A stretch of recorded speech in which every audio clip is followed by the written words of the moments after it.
السلام علیکم ورحمۃ اللہ۔ میرے پیارے ناظرین، میں ہوں آپ کا میزبان ظہیر خان اور آپ دیکھ رہے ہیں ہمارے یوٹیوب چینل اسلامک انفو۔ آج کی اس ویڈیو میں ہم اس بات پر ڈسکس کریں گے کہ ہم اپنی اسلامی تربیت کیسے کر سکتے ہیں، اپنے بچوں کو اسلام کی طرف، دین کی طرف مائل کس طرح کر سکتے ہیں۔ تو آج کی اس ویڈیو میں ہم ایسے 10 پوائنٹ پر بات کریں گے کہ جس کو اپلائی کر کے ہم اپنے بچوں کو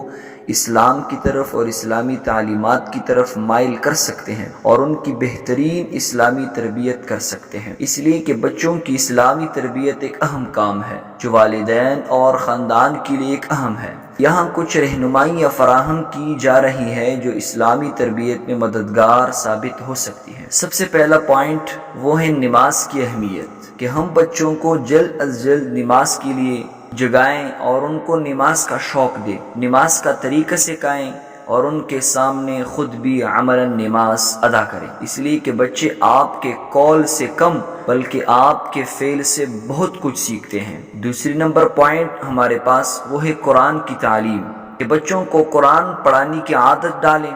اور قرآن کا معانی اور تفسیر ان کو سمجھائیں، ان کو قرآن اچھی طرح ہم سمجھا سکیں اور قرآن میں جو واقعات ہیں ان کو ان واقعات سے عبرت آموز نصیحتیں ان کو کریں۔ تیسرا نمبر پر پوائنٹ ہمارے پاس اخلاقی تعلیم، کہ ہم اپنے بچوں کو اسلامی اخلاقیات کا تعلیم دیں، جیسے سچائی کے حوالے سے ان کو ہم ان کے ساتھ بات کریں، سچائی کے واقعات ان کو سنائیں اور خود بھی سچائی کا عملاً کردار اپنے بچوں کے سامنے ادا کریں، دیانتداری، ادب اور ہمدردی کی اہمیت کو سمجھائیں اور انہیں مثالیں دے کر سکھائیں۔ نمبر 4 اسلامی تاریخ، کہ ہم اپنے بچوں کو اپنے پیغمبروں، صحابہ کرام رضوان اللہ علیہم اجمعین اور اسلامی تاریخ کے اہم واقعات کے بارے میں اپنے پیاروں بچوں کو معلومات فراہم کریں تاکہ بچے اپنی دین کے بارے میں جانکاری حاصل کریں اور اپنی دین سے واقفیت ان کو ہو جائے۔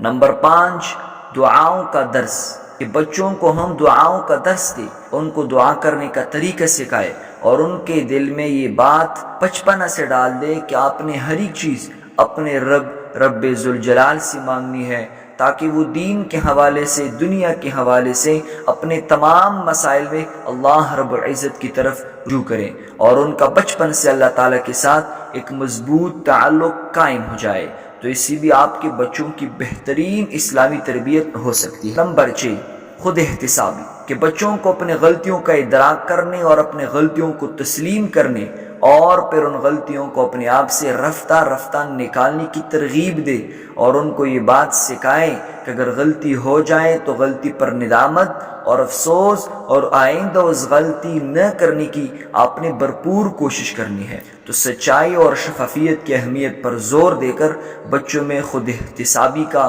ملکہ پیدا کریں۔ نمبر 7 تعلیم و تربیت، کہ ہم اپنے بچوں کو ایک معیاری اسکول اور ایک معیاری مدرسے میں داخلہ دلائیں جہاں بچوں کو اسلامی تعلیمات مہیا کی جائے اور ان کو ایک بہترین اسلامی تربیت اس اسکولز یا اس مدرسہ میں ہو سکے۔ نمبر 8 مثبت ماحول، کہ ہم اپنے بچوں کے ارد گرد ماحول پر نظر رکھیں اور ان کو ایک مثبت ماحول مہیا کریں۔ بچے کے اوپر کڑی نگرانی کرنی ہوگی کہ بچے کا ماحول کیسا ہے، بچوں کے لیے ایک ایسا مثبت ماحول بنائیں جہاں اسلامی تعلیمات کی پاسداری ہو۔ آج کل کا مثبت ماحول ہمیں مدرسے کی شکل میں مل سکتا ہے، اپنے گھر کی شکل میں مل سکتا ہے کہ بچے کے ماں باپ بھی خود اسلامی تعلیمات پر عمل پیرا ہوں اور گھر کے اندر آپ ان کے لیے خود ہی ایک اسلامی ماحول اور ایک مثبت ماحول بنا کر بچوں کی بہترین اسلامی تربیت کرنے میں آپ کامیاب ہو سکتے ہو۔ پوائنٹ نمبر 9 عملی مثال، آپ نے اپنے بچوں کو عملی مثال دینی ہوگی اور وہ آپ کو خود یہ کام کرنا پڑا ہوگا۔ آپ خود بھی اسلامی تعلیمات پر عمل پیرا ہوں، بچے آپ سے سیکھیں گے۔ جب آپ خود اچھے اخلاق و کردار کا مظاہرہ کریں گے تو بچے آپ کے فعل کو دیکھ کر متاثر ہو کر اور آپ کی عمل کو سیکھیں گے۔ اس لیے کہ میں نے ویڈیو کے شروع میں یہ بات کی، بچے آپ کے قول سے کم بلکہ آپ کے فعل سے زیادہ سیکھتے ہیں۔ پوائنٹ نمبر 10 معاشرتی ذمہ داری، کہ ہم جس معاشرے میں رہ رہے ہیں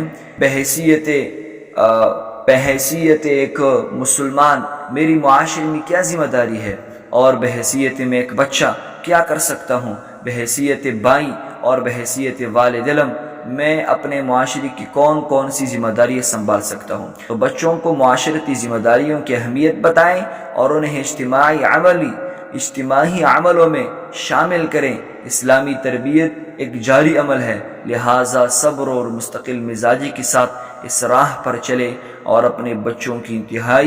انتہائی حسن اخلاقی کے ساتھ، نرم مزاجی کے ساتھ، شفقت کے ساتھ ان کی تربیت کریں تاکہ آپ کا بچہ اور اس کا مستقبل ضائع نہ ہو جائے۔ اللہ تعالی ہمیں اس باتوں پر عمل کرنے کی عطا فرمائے۔ اگر ویڈیو اچھی لگی ہو تو آگے شیئر کریں تاکہ اور لوگوں کا بھی فائدہ ہو جائے۔ جزاک اللہ خیر۔